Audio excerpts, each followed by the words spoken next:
Bismillahirrahmanirrahim. Assalamualaikum warahmatullahi wabarakatuh. Kali ini aku akan menjelaskan tentang praktik bibliometrik.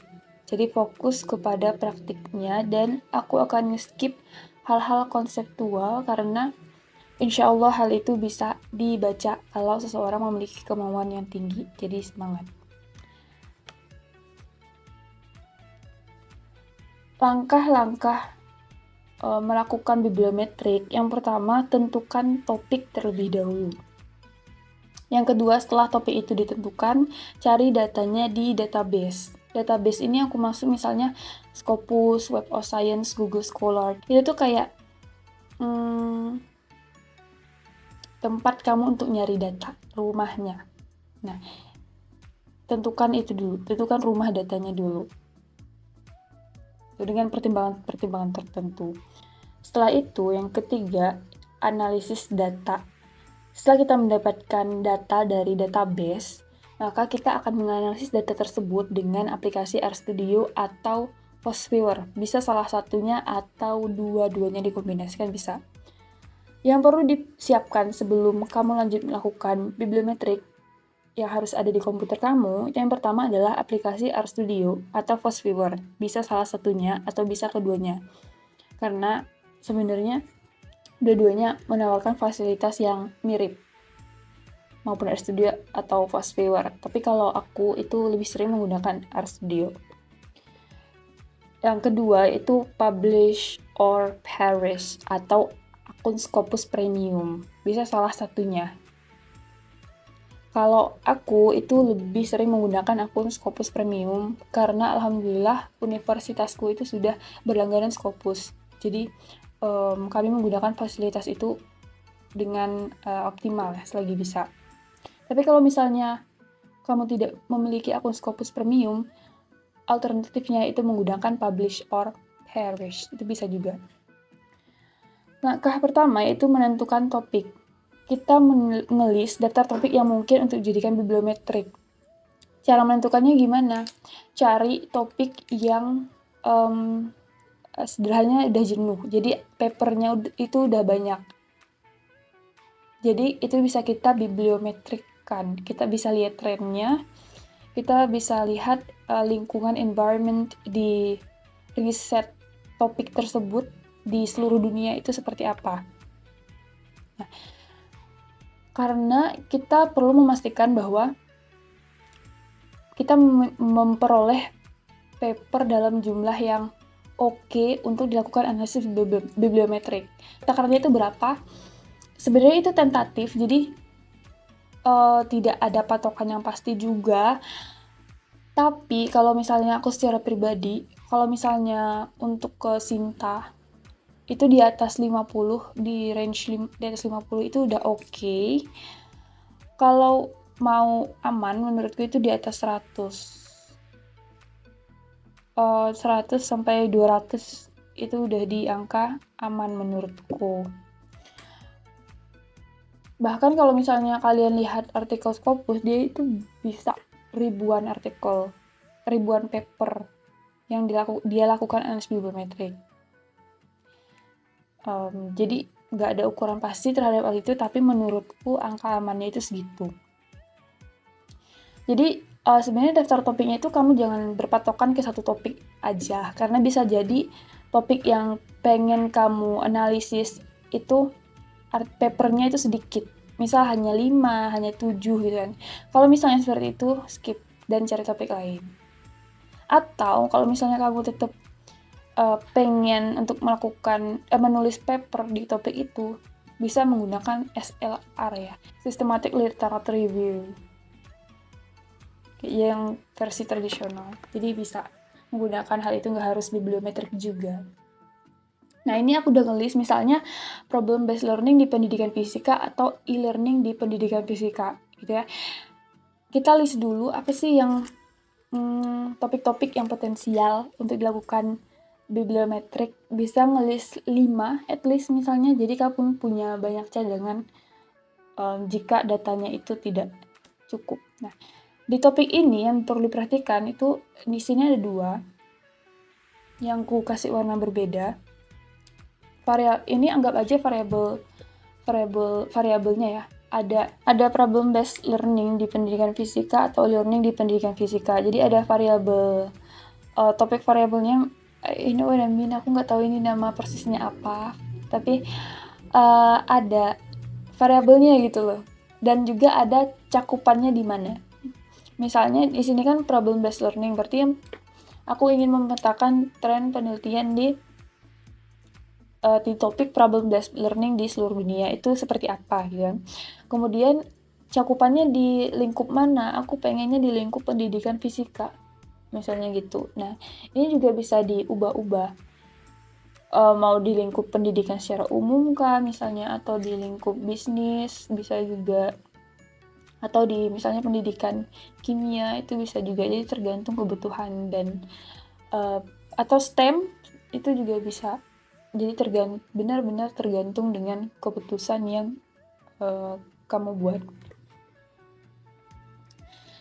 Ini ada sedikit catatan, sebelum fixkan topik, cari dulu apakah biblio di topik tersebut udah pernah dipublikasi atau belum. Kalau udah, skip, cari topik lainnya. Ini kamu cari dulu di Google Scholar dan pastikan bahwa artikel bibliometrik yang ingin kamu lakukan itu belum dipublish oleh orang lain. Kalau udah dipublish oleh orang lain, ikhlasin aja dan skip, cari topik lain.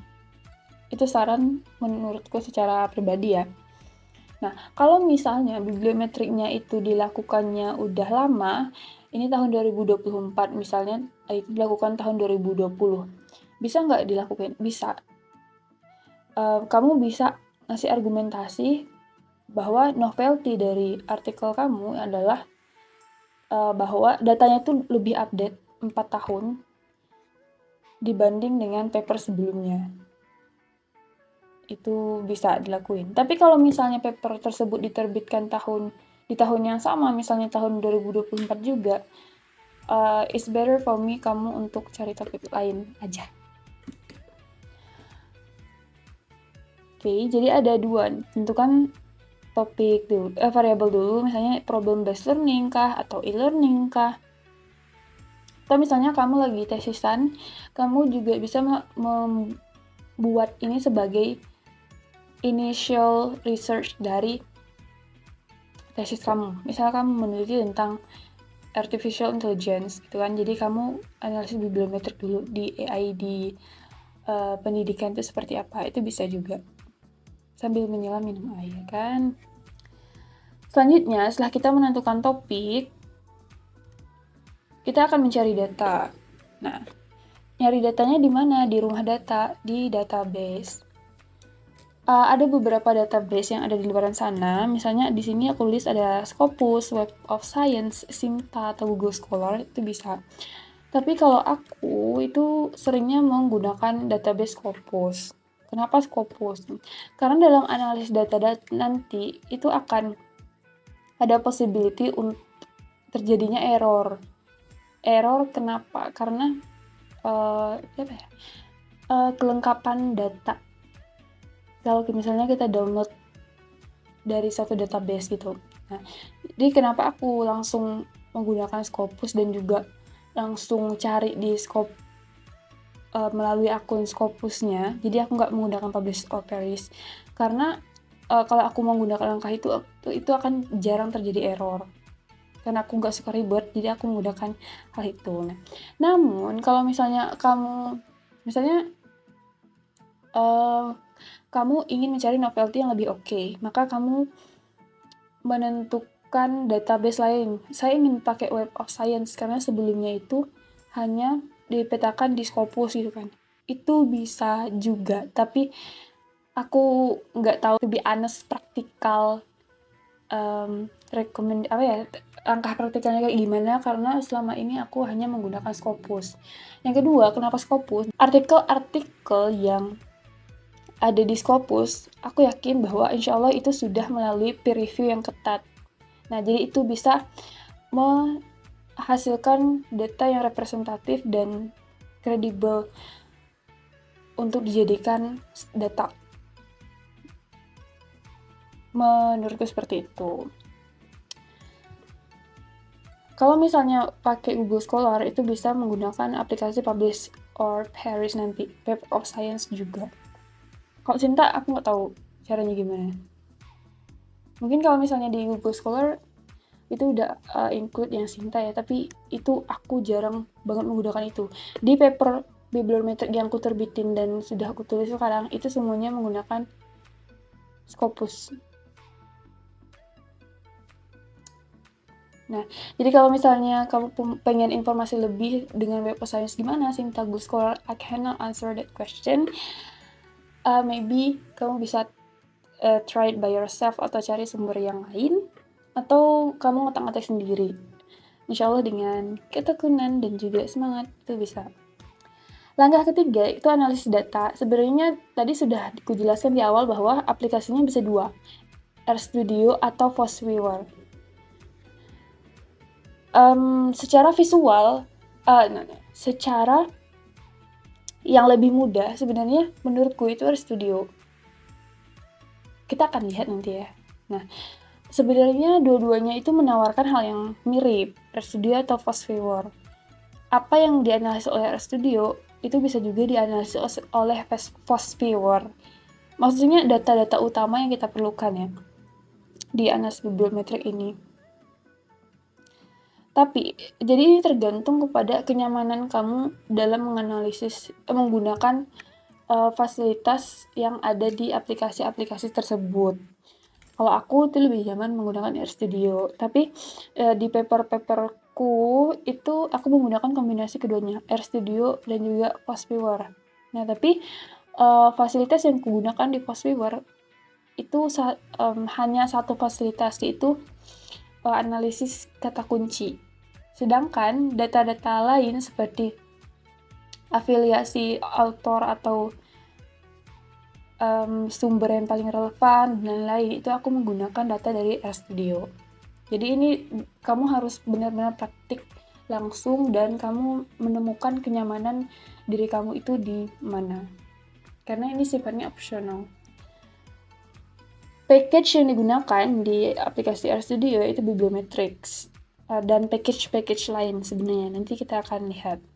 Kemudian yang ketiga syntax itu menggunakan BiblioShiny terus tanda kurung. Nah, ini untuk mengaktifkan package tersebut. Nah, itu gambaran besar apa yang harus dilakukan, dan kita sekarang akan masuk ke langkah pertama, itu menentukan topik. Aku akan mencoba mencari ini di Scopus. Jadi tersedia nggak sih datanya gitu ya? Misalnya kita mulai dengan e-learning di pendidikan fisika gitu. Oke, ini tampilan Scopusnya. Jadi di sini ada search within. Biasanya aku menggunakan artikel, title, abstract, keywords. Atau aku juga sebenarnya aku otak-atik sebetulnya. Ini kombinasi dari beberapa hal di sini. Tapi kita start dari sini dulu. Artikel, title, abstract, keywords. Tadi karena topiknya adalah problem based learning di pendidikan fisika, maka di sini aku gunakan problem based learning. Karena pendidikan fisika, jadi aku menggunakan kata physics. Kenapa ini menggunakan tanda kutip? Tanda kutip di sini artinya 3 kata ini itu harus nyatu gitu, problem based learning. Jadi mereka nggak boleh terpisah. Nah, itu gunanya tanda petik seperti ini. Kalau tidak menggunakan kata petik, maka kalau misalnya ada kata problem, ada kata based, ada kata learning, tapi dia berada di berada di tempat terpisah, yang satu di abstrak, satu di judul, satu di keyword itu kan. Maksudnya misalnya kata judul ada di problem, terus kata abstrak ada di based, kata based ada di abstrak, terus kata learning itu ada di keyword. Nah, itu juga terjadi di situ. Jadi supaya dia kedeteksinya itu benar-benar problem based learning, jadi aku menggunakan tanda kutip. Lalu kita search. Di sini ada 379 dokumen.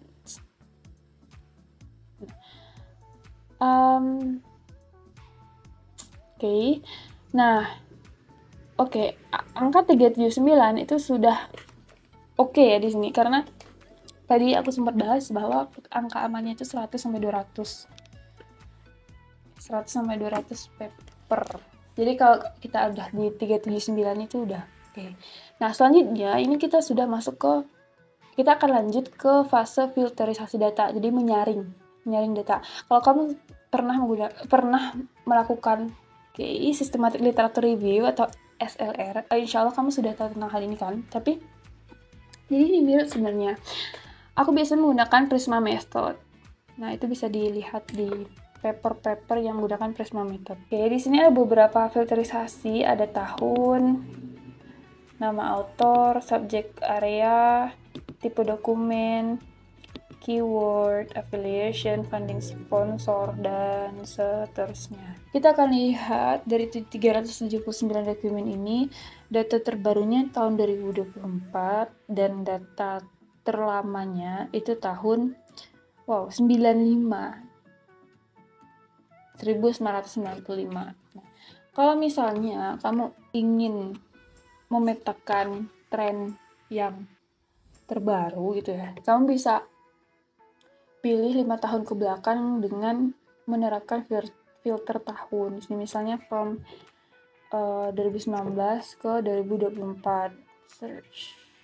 Nah, di sini ada 210 dokumen, jadi masih aman insyaallah. Atau kalau misalnya kamu mau memetakan dari awal sampai akhir juga bisa. Dari awal paper diterbitin sampai sekarang itu juga bisa. Tapi mari kita start dengan 5 tahun ke belakang.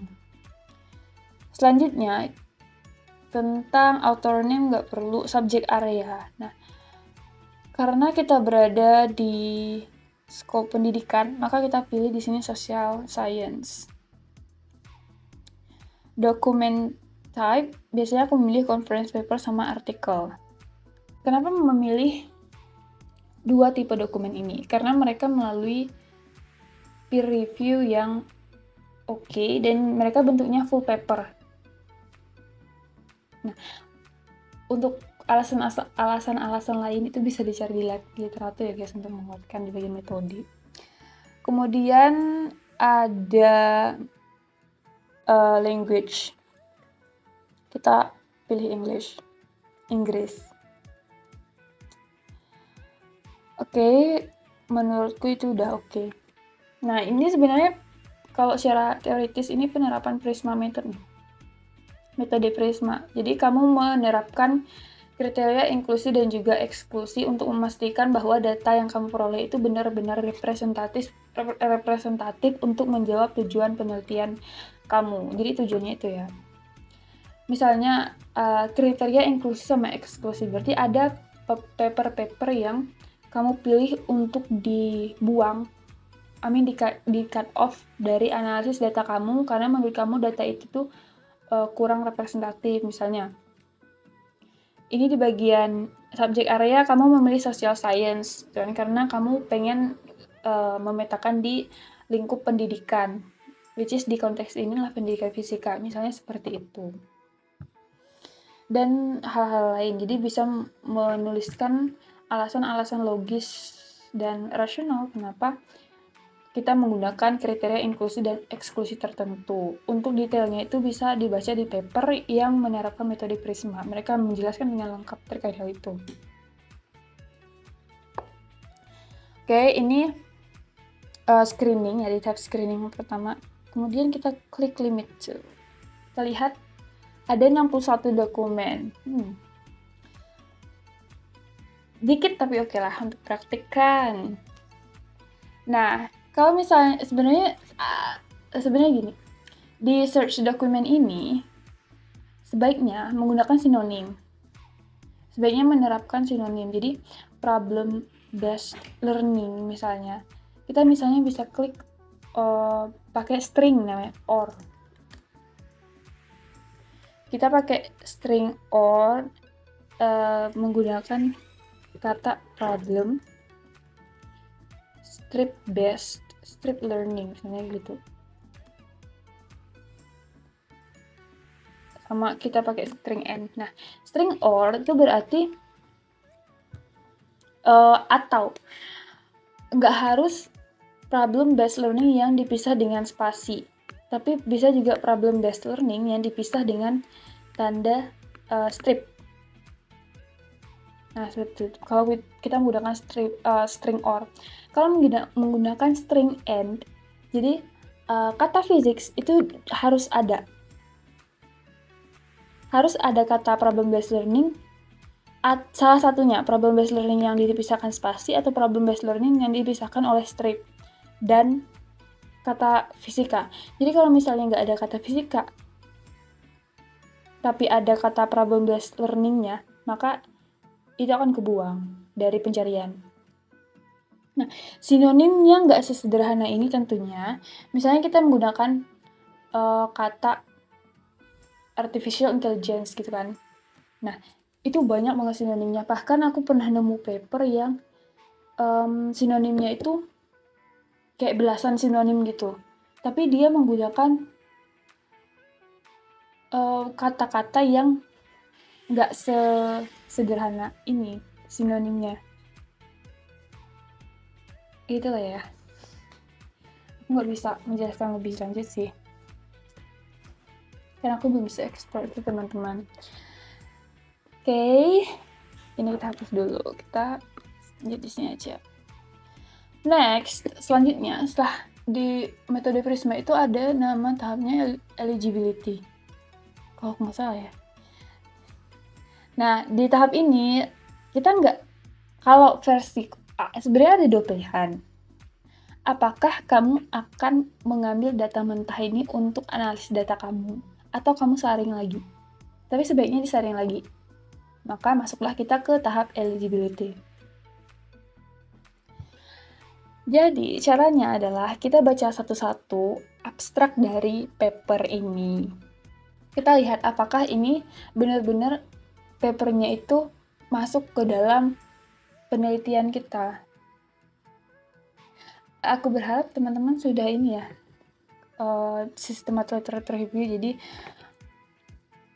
tentang hal ini insya Allah udah oke ya. Karena misalnya gini kan, problem based learning atau physics, dan kita mencarinya di artikel title abstract keywords. Bisa aja problem based learning di sebuah paper, misalnya how the previous coding experience influence undergraduate physics students gitu kan. Kita lihat di sini, ini benar-benar artikel yang membahas tentang problem based learning di pendidikan fisika nggak sih? Kita baca abstraknya, kemudian kita lihat judulnya gitu kan. Kalau nggak, silahkan di-exclude. Kalau iya, silahkan diambil dengan klik ini. Jadi benar-benar di-screening dan dibaca satu-satu. Abstraknya, judulnya, baca satu-satu. Kalau dia nggak memenuhi, ya jangan dipilih. Kalau memenuhi, dipilih. Ini untuk memastikan bahwa paper yang kita ambil itu benar-benar representatif untuk menjawab tujuan penelitian kita. Karena bisa jadi, ini kan kita carinya di abstrak ya.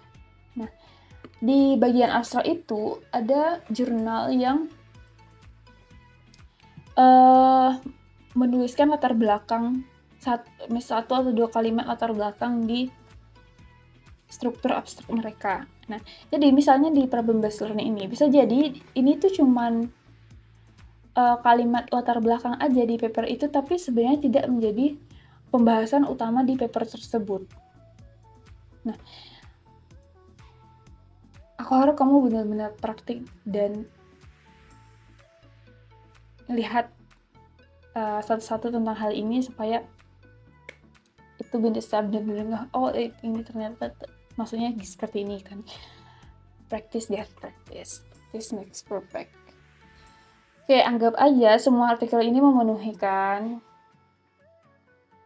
Kalau kita klik display the results, ini nggak perlu situ. Kita klik all, kemudian kita klik export. Kita klik di sini CSV.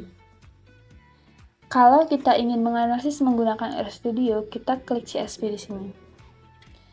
Kita klik select all information, kita klik export. Tunggu dulu sampai dia selesai. Oke, your CSV file was successfully exported. Udah selesai. Kemudian kita perlu data RIS untuk analisis di Postweaver. Jadi kita export lagi, kita klik RIS. Select all information, kita klik export. Oke, kita udah punya dua data ya, CSV sama RIS. CSV itu digunakan untuk aplikasi RStudio, RIS itu digunakan untuk aplikasi Postweaver. Sekarang kita masuk ke tahap selanjutnya, yaitu analisis data. Kita masuk ke RStudio, kalau misalnya kamu belum pernah menginstal tentang bibliometrik, kamu klik package, install, klik di sini biblio. Nah, itu kan ada banyak tuh. Install aja semua deh. Aku lupa apa aja yang diinstal, tapi ya install aja semua nggak apa-apa lah. Aku sudah menginstal hal itu, jadi aku skip. Ini namanya konsol. Untuk membersihkannya kita klik kayak sapu ini. Kemudian ini namanya script. Oke. Karena kita tadi anggaplah sudah menginstal package, sekarang kita panggil dan aktifin package-nya dengan mengetik library bibliometrics. Oke. Kemudian sintaks baris kedua adalah biblio shiny tanda kurung. Dan run kedua baris ini, run. Nah, akan muncul tampilan seperti ini. Kemudian kita klik data, load data. Di sini di import or load, ini kita klik di sini, kita klik import raw files. Database, karena kita ambil dari Scopus, maka kita pilih Scopus. Kemudian di browse, kita pilih dokumen yang sudah kita download tadi, kita pilih Scopus, kemudian kita ini data tadi ya, kita pilih salah satunya, kemudian kita klik open, kita analisis dengan klik start. Semoga bisa ya. Oke, nah kalau tampilannya seperti ini, berarti ini udah bisa dan nggak error. Kalau tampilannya error, dia nggak akan tampil kayak gini. Kemudian kita klik close. Nah, sekarang semua hal data itu sudah ada analisisnya. Misalnya di overview dia ada main information, annual scientific production gitu kan. Average station period misalnya di main information ya. Jadi ini ada jangka waktu, berarti ini publikasinya dari tahun 2019 sampai 2024. Terdiri dari 44 jurnal atau konferensi. Untuk pemanfaatan dan interpretasi analisisnya ini bisa dilihat di paper ini, di paper lah ya. Intinya yang tricky dan paling krusial itu datanya. Kalau misalnya datanya udah nggak error, untuk analisisnya itu bisa dikreasikan lah dengan mereferensi kepada artikel-artikel biblio yang ada. Misalnya kita pengen di sini menggunakan melihat trend topics. Kita di sini klik trend topics, kemudian kita klik tombol ini. Ini ada engineering education, students on problem based learning. Misalnya seperti itu. Kalau misalnya mau ngotak-ngatik, di sini ada bagian ini. Ini bisa diotak-atik field-nya, terus text editing, parameters, ini bisa diotak-atik.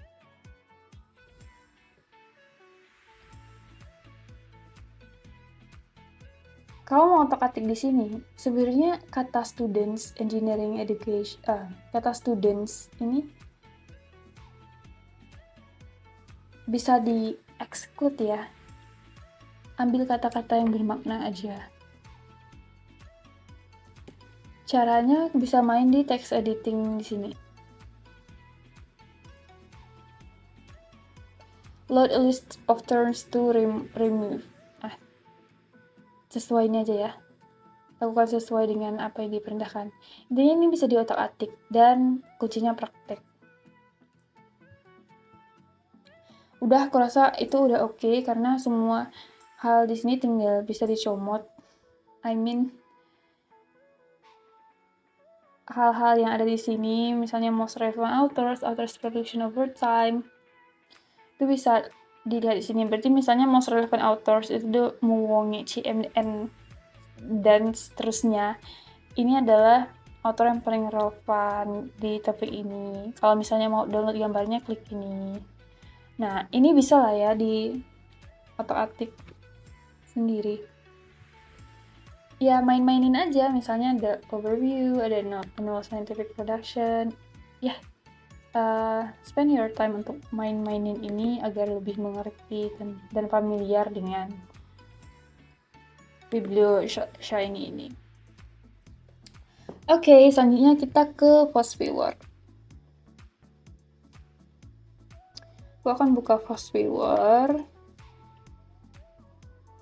Post Viewer ini kita akan analis data dalam bentuk RAIS. Kita klik Create, kemudian kita klik Create a map based on bibliographic data. Kemudian kita klik Next. Kemudian kita klik di sini Read data from reference manager files, yang mana kita menggunakan file RAIS di sini. Kemudian klik Next. Kita cari di sini, kita cari data yang udah kita download tadi.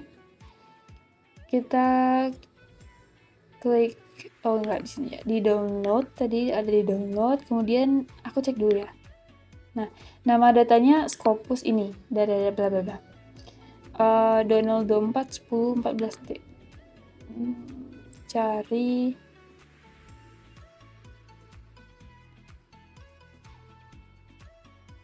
Google Scopus.